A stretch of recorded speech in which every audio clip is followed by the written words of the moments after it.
आगामी लोकसभा निवडणुकांसाठी महायुतीचं जागा वाटप जवळपास अंतिम टप्प्यात आहे, तर महाविकास आघाडीचं जागा वाटप ठरण्याआधी एका नव्या पक्षाची त्यांना साथ मिळू शकते, ती म्हणजे प्रकाश आंबेडकरांची वंचित बहुजन आघाडी।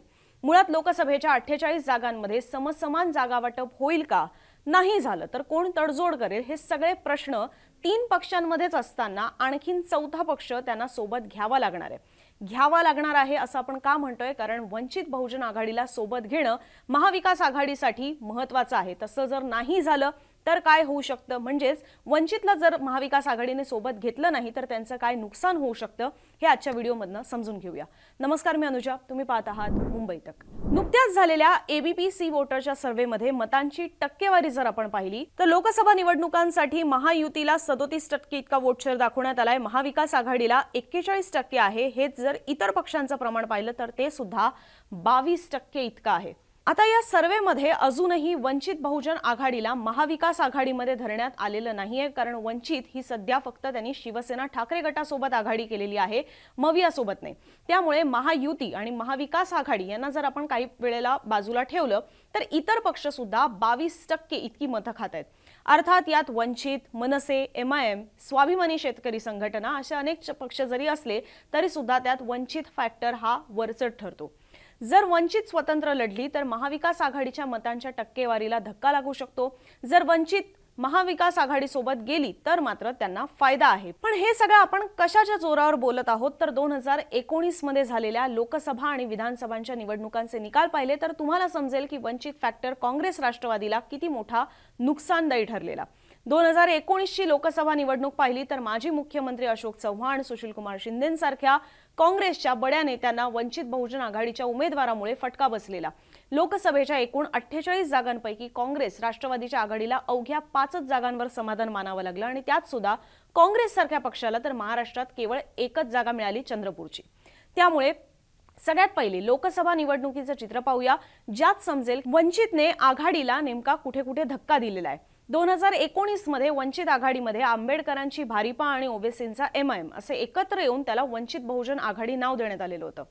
आता पश्चिम महाराष्ट्र आणि मराठवाडा जो काँग्रेस राष्ट्रवादीचा स्ट्रॉंगहोल्ड समजला जातो, तिथेच या वंचित फॅक्टरमुळे भाजप सेनेच्या उमेदवारांचा एक प्रकारे विजय झालेला होता। तर 2019च्या लोकसभेचं चित्र पाहिलं तर तुम्हाला समजेल की आघाडीला वंचितमुळे कुठे कुठे नुकसान झालेलं होतं। सगळ्यात पहिले नांदेडचं उदाहरण पाहिलं तर तिकडे भाजपचे प्रताप चिखलीकर यांना 4,86,000 मतं पडलेली, तेच काँग्रेसच्या अशोक चव्हाण यांना 4,46,000।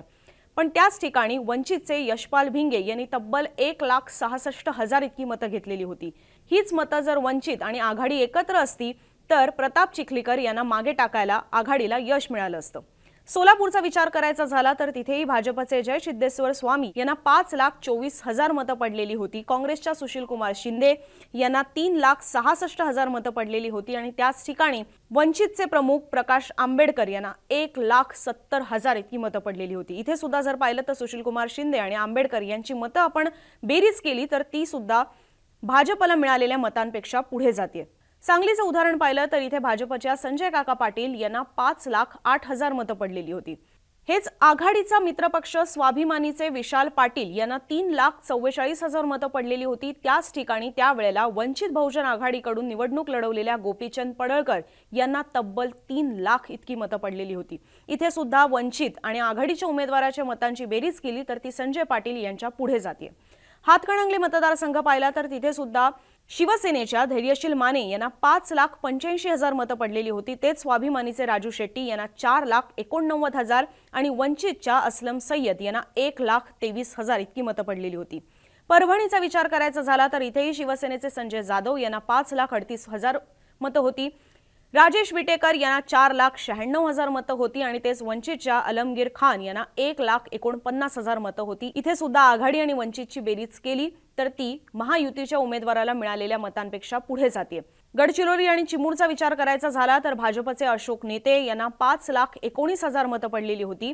हेच नामदेव उसेंडी आणि रमेश कुमार गजबे यांची मतांची बेरीज केली तर ती सुद्धा पुन्हा एकदा भाजपच्या उमेदवारापेक्षा जास्त पाहायला मिळते। तर असे काही मतदारसंघ आहेत ज्यात स्पष्ट दिसतंय की वंचित सोबत नसेल तर काँग्रेस राष्ट्रवादीला किती फटका बसू शकतो। त्याच वर्षी पुढच्या 6 महिन्यात झालेल्या महाराष्ट्र विधानसभा निवडणुकीत सुद्धा वंचितमुळे आघाडीला जवळपास 25 जागांवर फटका बसलेला होता। यातले काही मतदारसंघ पाहायचे झाले तर त्याच्यामध्ये बुलडाणा, अकोट, बाळापूर, अकोला पूर्व, मूर्तिजापूर, वाशिम, परभणी, कळमनुरी, सोलापूर उत्तर या मतदारसंघांचा समावेश होतो। यासोबतच जर आपण एक पर्टिक्युलरली उदाहरण पाहायचं झालं की जिकडे किती कमी मार्जिन मध्ये भाजपचा किंवा आपण म्हणू शकतो महायुतीचा उमेदवार जिंकलेला होता तर ती जागा आहे दौंडची। दौंड सारख्या मतदारसंघात तर राष्ट्रवादीचा उमेदवार भाजपच्या उमेदवारापेक्षा केवळ 746 मतांनी हरला। तिथेच वंचितने 2500 मतं घेतलेली होती। त्यामुळे हेच मतविभाजन आता टाळण्यासाठी वंचित आणि काँग्रेस राष्ट्रवादीने एकत्र येण्याची गरज आहे। हे महाविकास आघाडीला सुद्धा आता तसंच वाटतंय। काँग्रेस आणि राष्ट्रवादींचा शरद पवार गट त्यांच्यासाठी अनुकूल सुद्धा पाहायला मिळतोय। तसं 2019 मध्ये सुद्धा काँग्रेस आणि राष्ट्रवादीने आंबेडकरांना सोबत घेण्याचा प्रयत्न केलेला होता। वंचित त्यावेळेला 12 जागांसाठी आग्रही होती तर आघाडी त्यांना केवळ 4 जागा द्यायला तयार होती।